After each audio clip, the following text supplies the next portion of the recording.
You're listening to Autistic Viewpoints with Turrell, Burgess, and Daria Brown, where we talk about our past and present autistic experiences and some of our passions, including DIR floor time, music, sports, neurodivergent relationships, and much more. Hello, listeners, and welcome to the second episode of Autistic Viewpoints. I'm Turrell Burgess. And I'm Daria Brown. And as you can see, we have a very special guest with us from Philadelphia, Pennsylvania, Khylil Robinson. Welcome to the podcast, Khylil. Yes, glad to be welcomed. Khylil Robinson has been doing advocacy work in the city of Philadelphia since 2014. He's a community autism peer specialist, short form CAPS, with the city of Philadelphia, with the Community Wellness and Engagement Unit, and blogs about self-advocacy with the hashtag ASDNext, which is part of Philadelphia Autism Project. I interviewed Khylil and his mom, Abraham Montgomery, on my Affect Autism We Chose Play podcast, and it was such a great introduction to Khylil and everything he does. So I'll put the link to that in the show notes. It was actually a two-parter, so we got to hear lots of things. And Khylil, I'm wearing the bracelet that your mom gave me a month ago when we met up in Philadelphia. So thank her for that. So welcome, Khylil. We're so excited to have you. So excited to have you. Yep, and so excited to be here. So excited to be here. So in the spirit of our podcast, Autistic Viewpoints, we thought we'd share our experiences as autistic adults and how we ended up getting dysregulated during certain situations and how we calm ourselves down and get regulated. I guess I'll go first. I'm a 30-year-old single man, and 2 years ago, I don't know why, but I decided to give dating apps a try. And I quickly realized early on that dating is pretty cutthroat, especially for autistic adults, because like I can tell you certain stories about, well, not really certain stories, but I can tell you, you know, my thing is if you're going to go on a date with anybody, the first thing you got to do is you got to be honest, all right? Be honest with yourself, be honest with the person that you're talking to.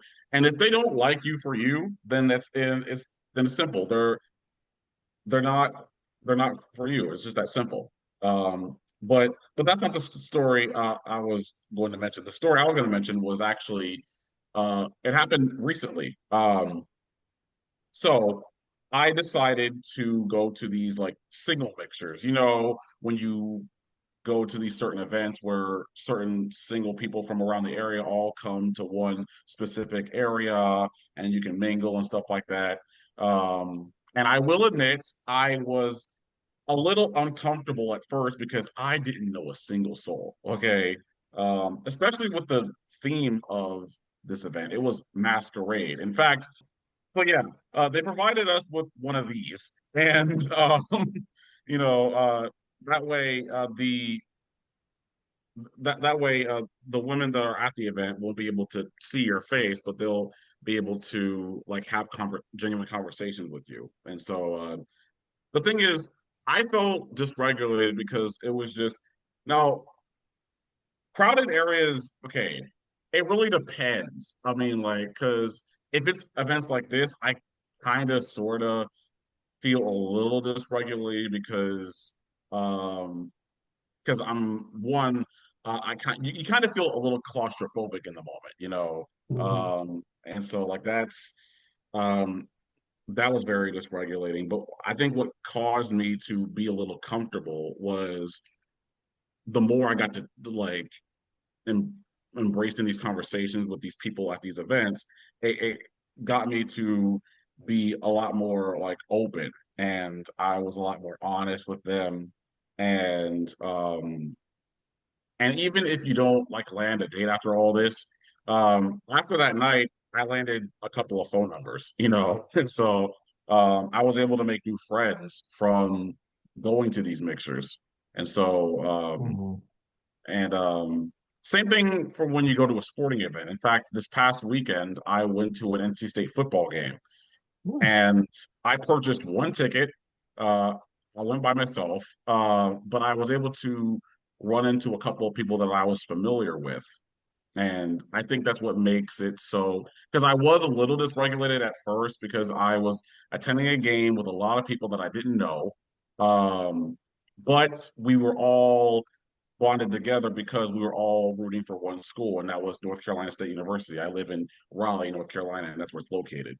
Um, and so, but it's the same thing. Like after that game, I was able to, you know, connect with certain people, and now we've even made plans to go to future watch parties and stuff like that. So, um, if there's one thing I've learned as an autistic adult is that, I think the more you put yourself out there and the more you're honest with yourself and with others that you meet, um, you'll be able to you're going to get a lot more comfortable with these people and you'll be less dysregulated. And that was definitely the case for me. Because if I told you years ago, well, no, if I told you that years ago I was far away from the person that you see right now, you probably wouldn't believe me, right? So, um, but I think that's the biggest lesson that I've learned as an autistic adult, as you go through these like real life experiences, like these single mixers or the sporting events, or heck, even when you're in a relationship, um, you learn to be a lot more honest with yourself and with the people that you associate yourself with. Turrell, were the people at the mixers like, was it specifically, it wasn't an autistic event, it was just general dating, or? It was general dating. I have tried an autistic dating app before. The problem is it kept crashing on me. I was very, very open to that app. It's called Hikey, so it's HIKI. IKI. I've heard about Hikey before. Sorry for cutting in like that. Oh, it's totally This is fine. It's totally fine. Yeah, never. Yeah, so like I never used Hikey, but I'm like I have heard about like how Hikey does like like work within the realms of like like anybody trying to just up themselves socially for anyone indie neurodivergent and so forth. Same thing with Meetup, which is kind of like weird because I mean, I guess like before this whole entire thing started, like like I mentioned that sometimes I could get hyposensitive. I think like on one of the previous episodes that Daria did, I was talking about how I be grounding. So there was like one time I went to this really loud club. It's called Raven. Just like on how you did just like how you did like the speed dating thing. The same way on how I was just in this thing. All I just wanted to do was just vibe out and have a good time. The music was way too loud. The room was kind of dark. But then I'm like, it's a 3-4 bar. One of the floors I went on, I just noticed that instead of like, listening to loud music, just jamming and whatnot, I'm just seeing a whole bunch of people play Battleship with the bartender. So I was like, wait, y'all here playing Battleship? Yo, man, I'm a whole mess at Battleship. I'm all like, man, you could not expect that in a bar. And I'm just like, I had so much fun. We was playing Battleship, we was playing Jenga, and all that noise. And they was like, wait, like what convinced y'all to do this? And they just said, oh yeah, it's we did Meetup. So I was all like, yeah. So just seeing how Meetup just worked. I mean, I could just hope that with in case of Hikey that goes on in all kids and beyond. But I'm like, other than that, please excuse me for cutting away. Um No, it's fine. In fact, honestly, everything you described, I was like, first of all, that's a type of party I would go to because I also love those games. Okay. Um, although I pretty much lose every all the time at Battleship. But that's beside the point. I think the more you go to these things, the more comfortable you become. But also, I have met some people who on these dating apps and at these mixtures who are autistic as well. And so, and I've actually been keeping contact with them since then. We haven't started anything beyond what we originally encountered, but we were able to form some friendships. So that's another a good thing that came out of this. And so, yeah, you're gonna go to these events a little dysregulated at first, but then as the event goes on and as these certain that with every person that you meet, like you're going to become a lot more comfortable, you know. And I think that's the one thing, the most important thing I've learned as an autistic adult, especially in the dating world. So I'm curious, and I'll go to you first, Khylil. Okay. When you're at that kind of setting, Mm-hmm. so you described maybe being hypersensitive to sound, hyper, Hyposensitive. Okay, hyposensitive. okay. I'll break down the difference. I'll break down the difference because I mean, I So also like sensitive. take. I also talk about this a lot at work.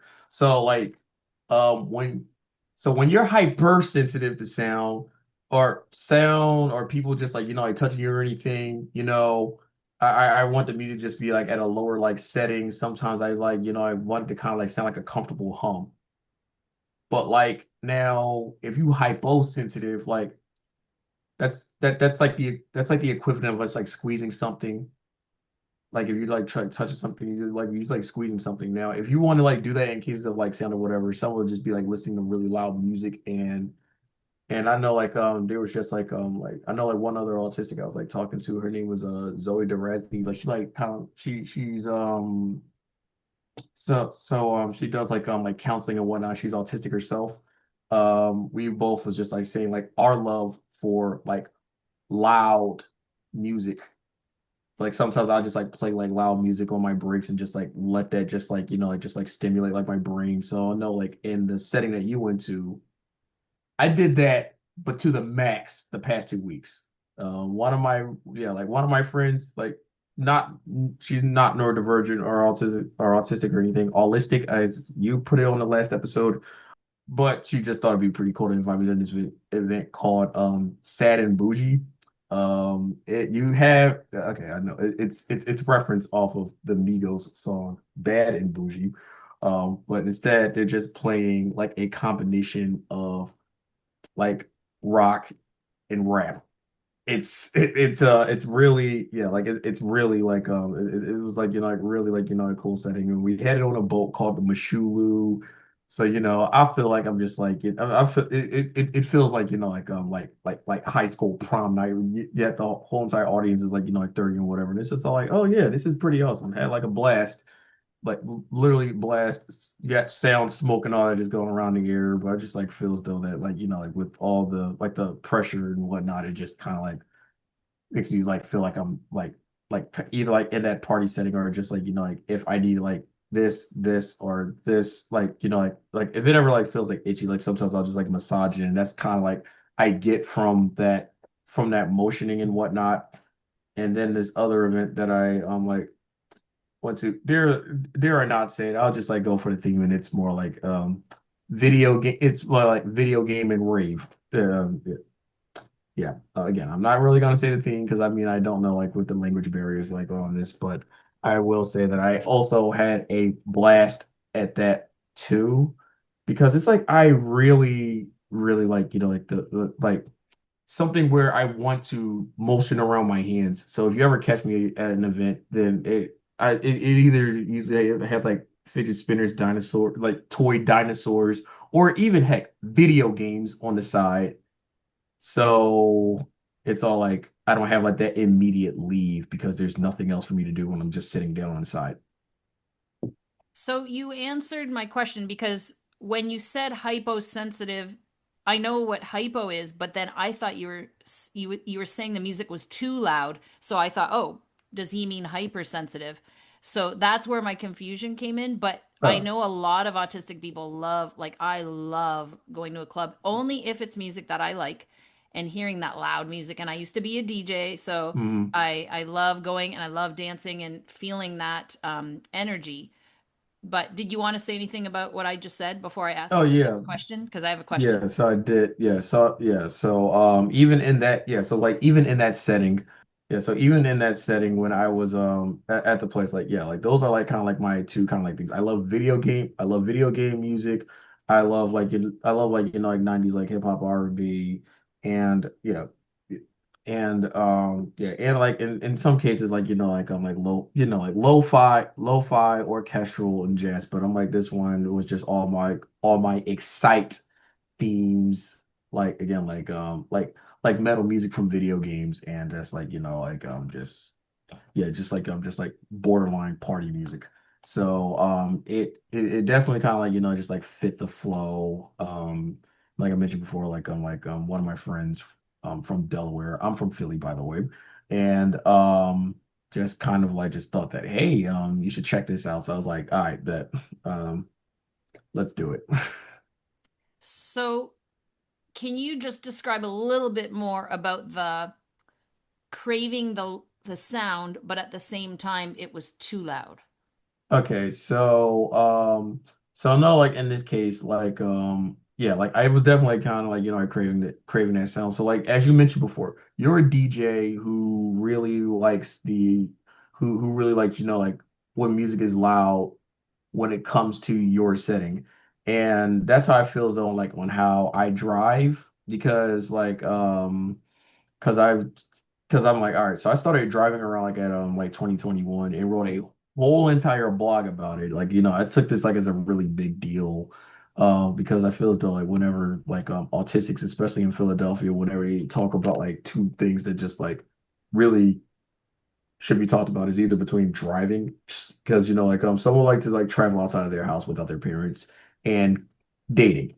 So so it's like whenever I do like long drives, I can't play lo-fi. I can't like go and like bust out the Yoko Shimomura soundtrack from Kingdom Hearts and whatever. I just have to just like like blast something to at least like keep myself awake.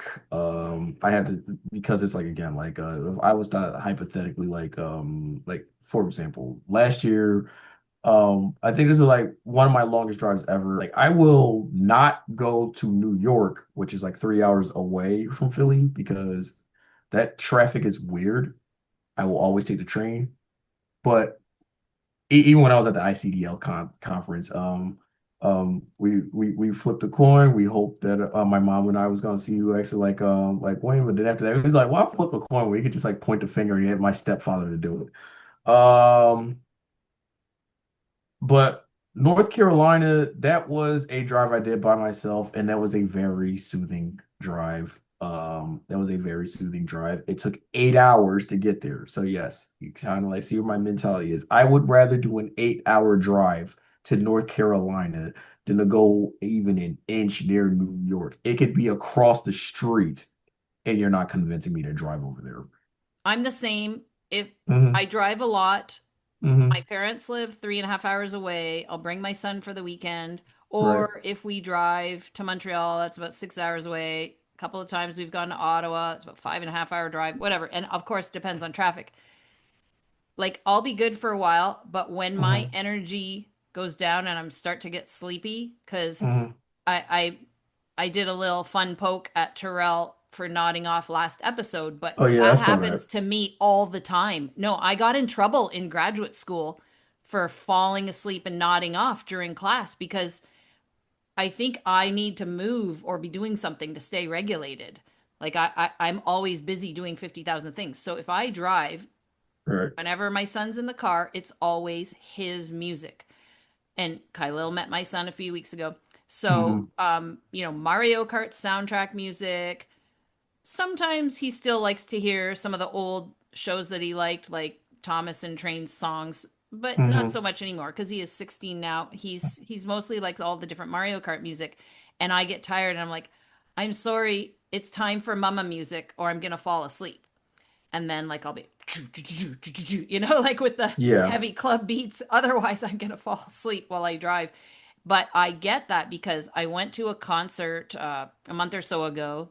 LCD Sound System, for anyone that's interested. They're a DJ guy in New York, but they're very like electronic music. Oh my goodness, it was so loud. It was painful. Like it was brutal. And I love at least half of their songs. I love, love, love. And the other half, I'm like, it's fine. I had to shove stuff. I don't have proper headphones. I actually just ordered loops because of this experience. I like shove napkins, I crumple it up or a Kleenex and shove them in my ears.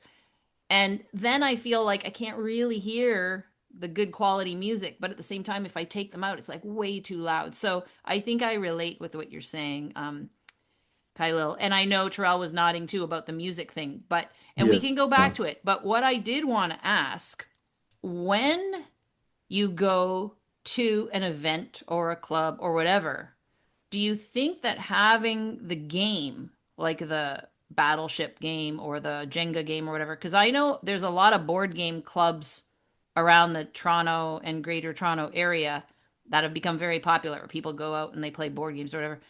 Do you think that it helps because it sort of like becomes a point of focus as opposed to feeling awkward? Like I know I've always had awkwardness socially trying to talk to people when you go out in a setting like, oh, what are we going to talk about? Or, you know, you feel like you have to do small talk and it's all awkward. And I always feel so weird.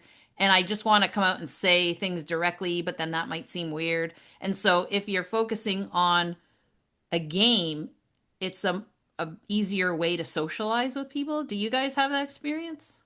Yes, Yeah. absolutely. And oh, No, you first. You first. yeah, I mean, I get them to absolutely. guess, but you first.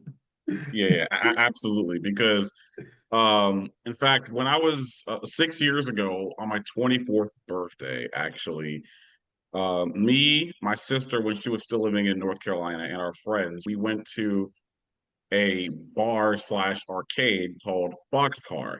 And if there's one thing I'm really good at, it's arcade games. So, me going to that bar slash arcade just made it all the easier for me to socialize because I was able, because I think they had and these aren't just arcade games. Like these are games that I grew up with, like Dance Dance Revolution, Mario Kart, like those games. Like I grew up playing those games. And so like it really, but then of course the competitive juices started to get flowing, and you know, I didn't win all the time, but it's just it really enhances that experience for me, especially if it's a club slash arcade. Like it truly, truly enhances that experiences for me. I mean, how do you explain why I mean, I don't think I told you this, Daria, but I actually love going to bowling alleys because, I mean, I suck at bowling, but it's a perfect way for me to meet new people.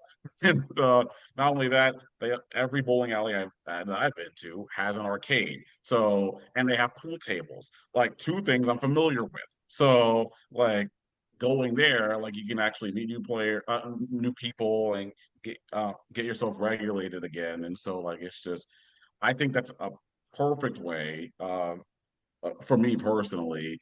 And yeah, I just had to get that in because like the more I heard you guys talk, like the more I was like, you're speaking my language. This is literally me. Okay. Okay, so I want to jump in and I want to hear Kylil's answer too.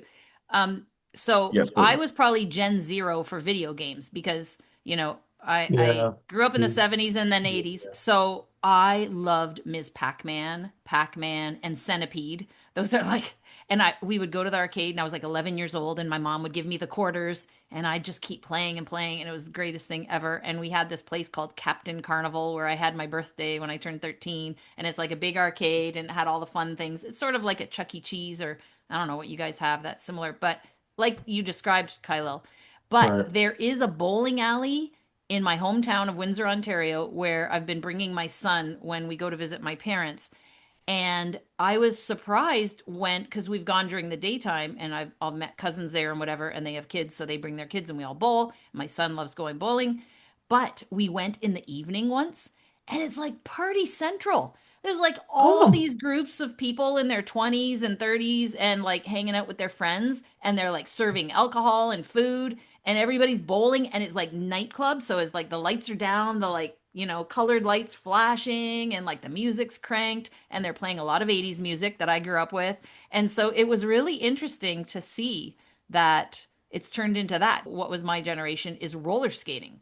So we'd go to the roller skating rink, and this was not roller blades. This is pre-roller blades, roller skating, which I think has made a bit of a comeback. And you'd go for like session one from 1 to 3 on a Saturday, and then there'd be a break. And if you were cool, you got to go to session two if your parents let you stay for 2 sessions, and then your parents would pick you up later. And they would just play music, and it was like a nightclub, but you would just roller skate. And then they'd have like slow songs for couples roller skating, which was Uh, awkward because you could like trip over each other. yes. But anyway, this is like the kind of thing I feel like you're describing. It's just like I'm, Yeah. 20 some years older than you guys, so it's different. But Kylil, how about you? Like what when you found that battleship game floor of the club and you're like, ah, cool. Like, yeah, like, like, don't get me wrong. I'm like, don't get me wrong. I mean, like, yes, I do like feel as though like I'm a life of a party sometimes. I mean, like, shoot, you're gonna hear it from my mom anyways. Oh my Lord, he went to New York. I don't know what he's gonna do to New York. I know he's not driving over there, but it's that New York. Got me at a Comic Con. We're going to DC and all that. They got loud music. I know he's not gonna drink heavy. You probably just gone in this one place where they just got loud music. And then here I am spending only 3 minutes in the dance floor, and I just see a whole bunch of people playing Street Fighter in the background. I don't want to dance anymore. What I'm trying to do is dance water dance on that Street Fighter. It's a Kingdom Hearts reference. But yeah. So it's like, like when I experienced that, I think the thing that made that experience at the Raven compared to okay, the place is actually called Sexy Nerds. Yeah. That's not bad Between language, sexy nerds. yeah. Okay, fine. All right. So between Sexy Nerds and the other thing I went to, got a glow fast where they like had that like gamer-esque setting.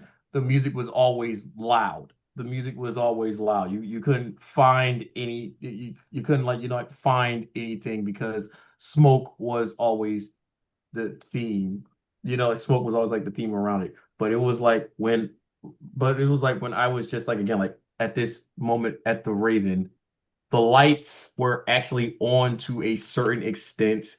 The like people were like interacting with the bartender and not like like pointing and indicating for drinks. It was just, hey, we just here to just genuinely have a calming conversation and have a good time like it's 5 p.m. and not like it's 2 a.m. If you catch my drift. Mhm. So yeah. So I mean, I've been in these settings for a pretty good minute. Like there was another bar I went to called Tattooed Moms. And at first, I was yeah, and it was like at first I was like, oh man, the only reason why I like this is because y'all guys got graffiti all over the place. Y'all guys got stickers, and I'm like, I'm a photogenic. And I'm a photogenic. I don't know if you ever read A Curious Case of the Dog in the Nighttime, but the amount of imagery that was in that book made me love visuals a lot. But just as soon as I went in and I saw them frogs that you flip over, you push the tail and they flip over. I mean, I think you might know what I'm talking about, Daria, because them things came out a long time ago. They had toy dinos, they had dum dum pops, and they had them frogs. So you just like click the back of it and they just kind of like do a little flip. Oh, those things. Yes, I know what you're talking about. Yes. Yeah, I was For all some like, reason, I was thinking of something floating in water, but I know what you no, mean. that Yeah. is because I just put in my hand. I was like, I didn't know how to like, imitate that function. But I was like, oh my gosh, I need that. I want that. I mean, I don't know if they knew I don't know if they knew it was like, ASD friendly. Because like I said before, the one in the Raven was connected by Meetup, which is definitely an autism like friendly like meeting app. But this one was just genuinely, hey man, we got these really cool fidget thingies if you just want to hang out and have a good time. I don't know. I feel like we've covered so many of the 10 pillars of autistic culture talked about in the Autistic Culture Podcast.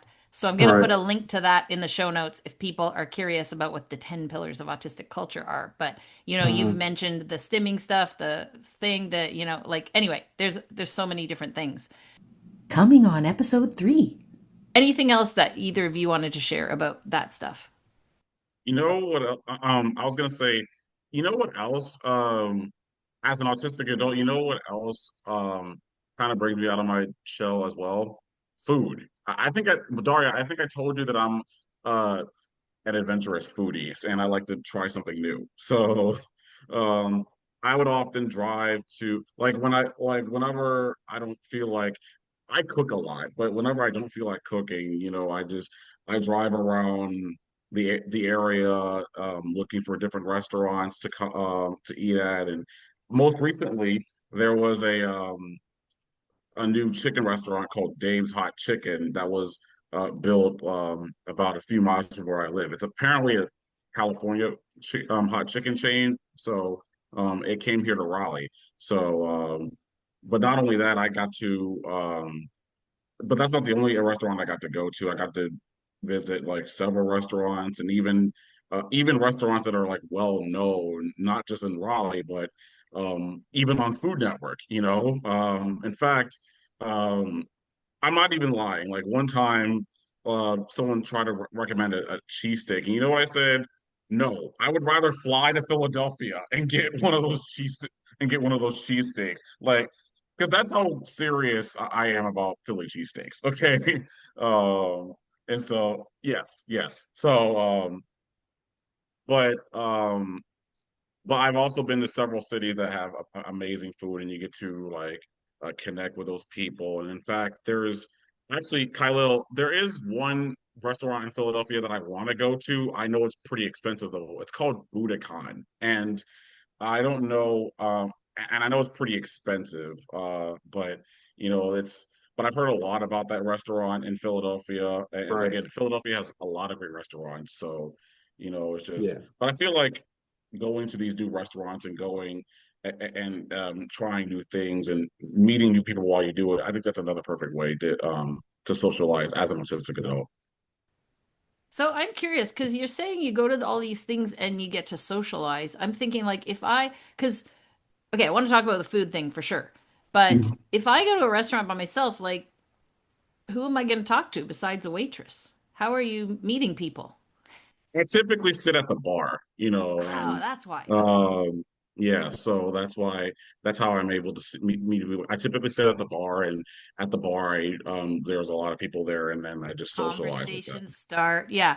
And that's more awkward for me as a woman because if you're sitting by yourself as a woman, you're most likely going to get hit on by some dude and then it's uncomfortable and it depends on the situation, but there's lots of nice people that aren't going to hit on you and you just have conversations. But I would definitely feel more comfortable if say me and my son were sitting up there and then people are talking and then we're laughing together about things and then I'm comfortable. But as a woman, I'm always worried, like, oh, is someone going to try and hit on me or whatever? That's a whole other conversation. But the food thing is interesting, and we're going to go to you next, Kylil. So start to Right. think about your food stuff. But Oh yeah, I autistics got are one. very like known for being picky eaters. And I was like the pickiest eater I'm as not a one of kid, them. and I still am super picky. Yet I am very driven by food. That like some most of my days revolve around food. And I find that I'm like you a lot, Turrell. Like I love to go to new restaurants and find new restaurants and figure out places to eat that aren't just gross fried plain fat food like bleh, fast food. I want it to be like some kind of better quality food. And that's the advantage of being in a big city like Raleigh or Toronto or Philadelphia is that usually there's a good variety of restaurants. But I'm super picky, so I have to find something on the menu that I actually like. And it's hilarious because in my family, I am the most adventurous eater by far, and I'm the only one diagnosed. And I when I started dating my current partner 3 years ago, he's like, "You're the pickiest eater I ever met," and I'm like, "But I love so many different things," and he's like, No, in comparison to him, and he's also very neurodivergent, he'll eat anything, he'll try anything. And he's always saying to me, "You say you don't eat seafood. Have you even tried it?"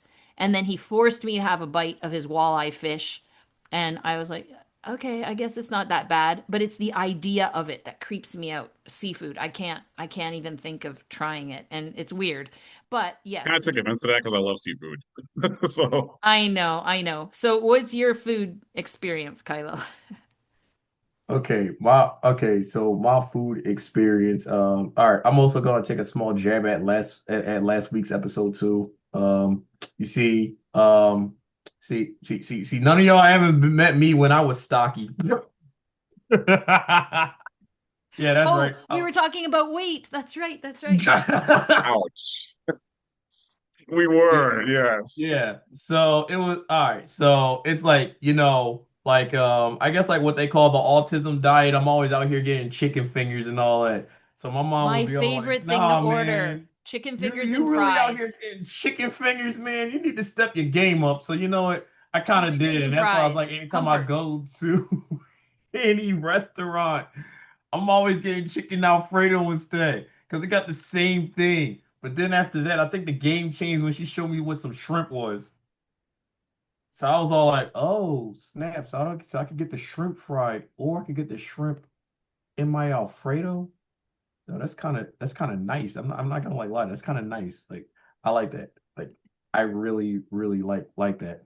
But then I think it was like at one point when I was like, it's like eating so much that like we my mom and I, we jokesters, we like to come at each other's throats. So I think she gave me like some really colorful names like the black hole. And I'll be all, I'm not gonna like lie. I'll be like thinking about the Twilight Zone song and whatever whenever I start eating the food. Like half of the times I'll be watching the Twilight Zone, the episode with Usher in it, and I'm all like, I'm not Hey, just wait, like is eating or there a what. new is there a new Twilight Zone? Because I only know the one Oh that no, was like oh no, no, no. ancient. You're talking about the one in the '90s. I'm talking about that one. But yes, there is one that's after it, and that's the one that Jordan Peele made. The Jordan Peele one, yeah. But I'm not talking I'm about not that even one. I'm aware talking of about this. the Okay. one. Yeah, I'm talking about the one that was like before that. I was talking about the one that was like before. I think it came out like late '90s, early 2000s. I forgot. Okay, because I know the I one don't that know that I one. think the one that I knew when I was a kid, I think it was from the 60s, but it would Oh still be yeah, on in the 70s. Like I didn't even know there were new ones, but I'm not a big TV person. that's okay. That's okay. That's okay. So I would just be like eating my food and whatnot. But then I would say like during the whole entire thing with COVID, I'm like, all right, I don't know why. Like I feel as though that whereas like people like going outside was like they kryptonite. This is like, like staying inside was like mine. Staying inside was like mine. So I would just be like, like learning how to eat carefully and like working out and all that. And then when I just like did that going out socially, like I'm still a picky eater at the end of the day, but it's like now I kind of like have like a generalization of how I want to like play all that, like I would just like play all that out, like maybe like with my salads and whatever. Still have some shrimp and chicken in it. It ain't gonna hurt. Or just like even like with certain drinks. I know like the program that my mom and I were just kind of like ran. I think there was like one time I just jokingly said that from my like around my 31st birthday, one of my friends actually was just like treated me to a peanut butter and jelly mixed wine, and everybody was in the class like, yo, that is the weirdest concoction you could have ever had, man. I would have had fruit punch. Heck, I would have even had water, but that peanut butter and jelly thing tasted so much like peanut butter and jelly. You could even smell the crusts of the bread. Like that's how good it was, man. Like y'all missing. There are Y'all so got that. many tastes to explore, and it's like a Yes. lot of us are too scared to try as kids and as adults. But yeah, there's a lot of stuff I've discovered in my adult life that I never ever would have tried as a kid for sure. Right. Khylil, I want to say that, yeah, you and your mom just finished the Ausome Ambassadors Ambassadors. program where you work with adolescents, youth, and young Yes. adults. And that must be really cool too, because aren't you, if I understood what your mother was saying, and she talked about it in the podcast too, like you're really trying to give practical life skills Hmm. where there might be some misunderstandings and challenging. So like around dating, around finances. Hmm. Can you tell us more about that? All right, so I'm just gonna do like the almost the exact reverse of what you just like mentioned. The finance thing was actually the finance thing was actually like the opening part of why we actually want to do the program in the first place. So before we came up with Awesome Ambassadors slash Autistic Ambassadors, we was about to actually call the thing AIM A. It was going to be called AIM A, and that was supposed to mean autism is my ability. Autism is my ability was supposed to basically be all like, okay, so like when you do like your job interview and whatever, like most of those who are autistic, they're not really all too well at eye contact. So, so like even though you may not be all too well with eye contact, you can still like, like try to find some room for interaction, and like, like maybe if you want to be like working for a certain job, do you have to overdo your clothing? Do you have to like what to wear on for the interview? So even like when we like had that like finalized when we first did like autistic ambassadors, we would have this one thing called interview Wednesday, or yeah, either interview Wednesday or work ready Wednesday, where we would actually have people show up. We would actually have the participants show up in the desired clothing that they think that they want to like play that part for the interview for.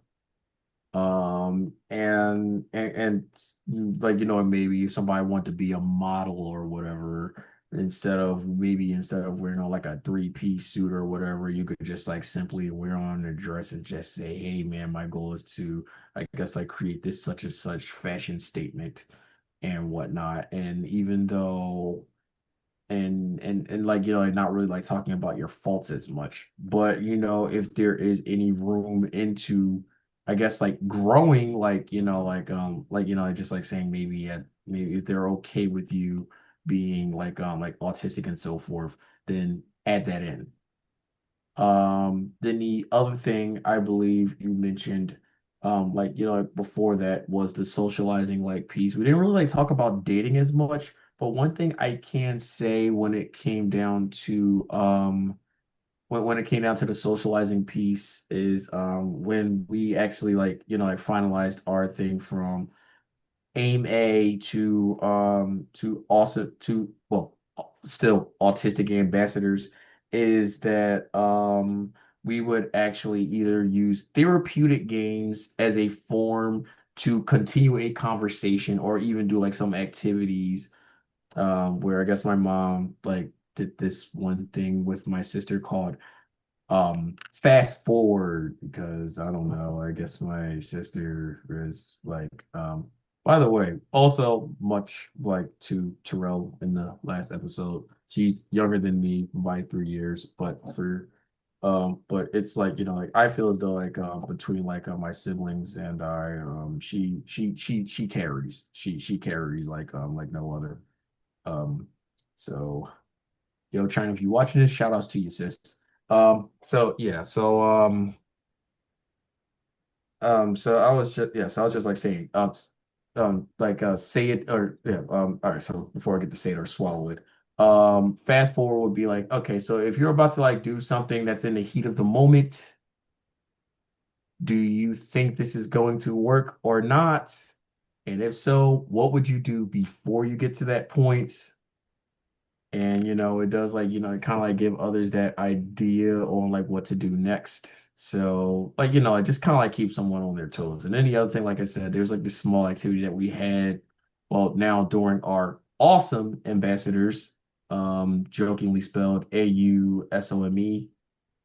Um, would you like if somebody like like because most autistics are always just like like straightforward to the point with some words like um oh my gosh, your glasses look like it's cracked. Or I guess one of the infamous stories that my mom likes to bring out is I was eating like some cabbage one day and I like lost distinction between the words cabbage and garbage. And I said, oh, this is this garbage? I think this tastes like garbage. Well, I was trying to find the word.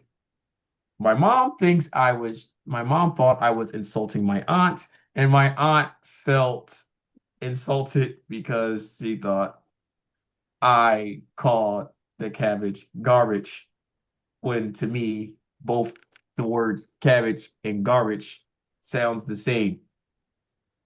I don't know what cabbage tastes like, and I don't know what garbage tastes like either. I was six, for goodness sake.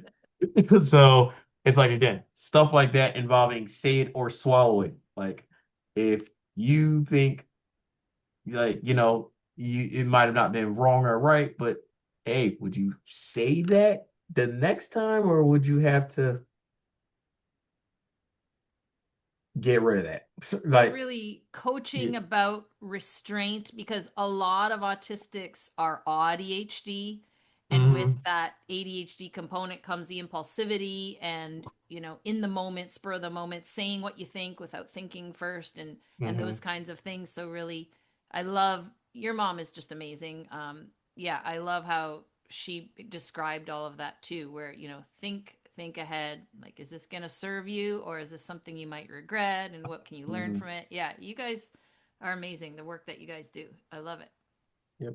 And then I think like the last bit of Ausome Ambassadors that we do, like, because well, of course, like it was like it was like eventually, picked up by Drexel University as of October of 2024. Like, we actually have like fake credit cards um that, oh yeah, that's right. You did see those credit cards, right? Yep, Yeah, it was all you showed white. It me. was You all showed me. white, and it actually, and I'm like, the like I could actually, like I could actually say those cute little 16 numbers on the bottom of the card, because y'all not gonna y'all not gonna, like, rob you for it anyway. But basically, what was on the card was like um first, like 9/11, because, like Spectrum Success 911. That's also my mom's, what you call it. Then after that, October 2024. So next month is gonna, like, gonna go for our anniversary. Next month is gonna be like our anniversary.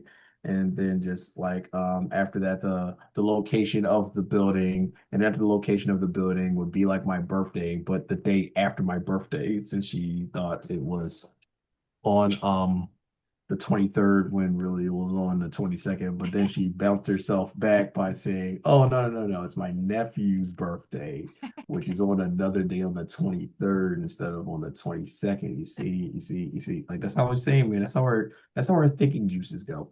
So yeah. So yeah.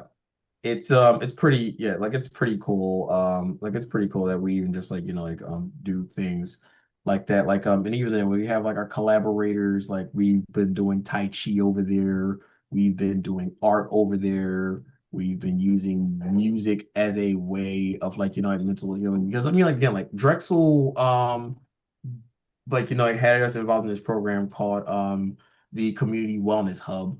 And we're not just the only people doing wellness related activities. So some other wellness groups would actually come along and see what we're doing and just call it a day afterwards. It's pretty awesome. AUSOME. All right. Yeah. It's AUSOM. Awesome. I think it's time for a Ooh. Canada fun fact segment. Do, do, do, do. We need the little music. Do, do, do, do. Whenever I think about like Canada, it's always going to be Deadpool and Wolverine every single time. Because of Ryan Reynolds? Because of Ryan Reynolds, is because both of those guys are literally born in Canada. Okay, okay. See, I haven't seen either movie, but I know about them. No, you don't have to watch the movies. It's in the comic books too. Oh, I don't know anything about It's comic fine. books. It's fine. Okay, Turrell, you want to share any fun fact besides the fact that those two characters are born in Canada? One of the places I've always wanted to visit is Niagara Falls. Now, the problem is some people say it's in New York, some people say it's in Canada. I don't really know where Niagara Falls is, but I mean, and I don't really care because that's a place I've always wanted to visit because it's such a beautiful place. It's both. There's a Niagara Falls, New York, and then on the other side, it's Canada, and it's like a super tacky tourist area. But it's also the falls are beautiful, and not every single thing is tacky tourist, but it's very commercialized. Niagara Falls, the Canada side, it's right by St. Catharines, Ontario, near the Buffalo border. All right, well, we've come to that time where it's time to wrap up. Thank you so much, Khylil, for being our first guest on our new podcast. It was great chatting with you. Great chatting with you too. Yeah, I mean, like I enjoyed this conversation, Kylo. I'm really hoping you can come back again very, very soon. Sure thing, sure thing. I'm definitely like open for it. And of course, like, like may the endeavors of where this goes just keep going, It's an honor to meet you guys. And of course, even though we pre-saw it, of course, this is Turrell's book, which he has mentioned on the previous episode. So if you guys want to see what it looks like on the cover on out, consider this as a part two. And yes, like the book actually does like it start off with instead of saying I'm in special need, I'm special breed. That's a whole bar. I'm using that. I'm using it on my casual time. I don't care. That is a nice line. So you guys keep continuing being special breeds and I love that. I love that. do the thing. Thank you so Thank much, you. Kylil. And No Thank problem, you. no problem. we'll end this episode with another Kashina memory for those that missed our blurb on the first episode. We have dedicated this podcast to our former colleague, Kashina Holder, who passed in December of 2024. And we thought we would share a little snippet or memory of Kashina each episode. So, Turrell, you have something to share. Yeah, I mean it's brief, but I thought it's very appropriate to share this. I think it was like a week and a half. No, it wasn't a week and a half. It was like a few weeks ago. I went to this like Caribbean food festival. Great food, by the way. I'm a huge fan of food trucks. I told you I'm an adventurous foodie. Anyway, that's besides the point. There was a stand that sold all these beautiful like trinkets and necklaces and bracelets, and I actually found one that represented the Barbados because obviously Kashina was from the Barbados, and so um, I just thought it was so cool, and so I I sent it to Daria to see what she felt, and she absolutely loved it, and so like it's just, and I was going to a true story. I left. I left briefly because it was hot that day, so I had to go get. I went to go get a large like thing of lemonade, and when I came back, it was already sold. So I was a little too late on that front, but I was able to get a nice picture of that. So it was just it was just a great reminder for me personally. Yeah, things that remind us of Kashina. Sure. So I think our next episode will be in about another month after Canadian Thanksgiving. Canadian fun fact. Do you know when Canadian Thanksgiving is? Canada Ooh. Day? No, it's not Canada Day. Is it? Is it? Do they Canada call Day it is Canada like the Day? 4th of July, Canada July I 1st. was way off. Canadian Thanksgiving is the That's what I'm second saying. Monday in October, not the fourth Thursday in November, like you guys Oh, have you it. do it. So, Yeah. happy Thanksgiving to any Canadians listening, which will be coming up. Thanks a lot, Kylil. Thanks, All Terrell. right. Yes. Pleased to be a part of this.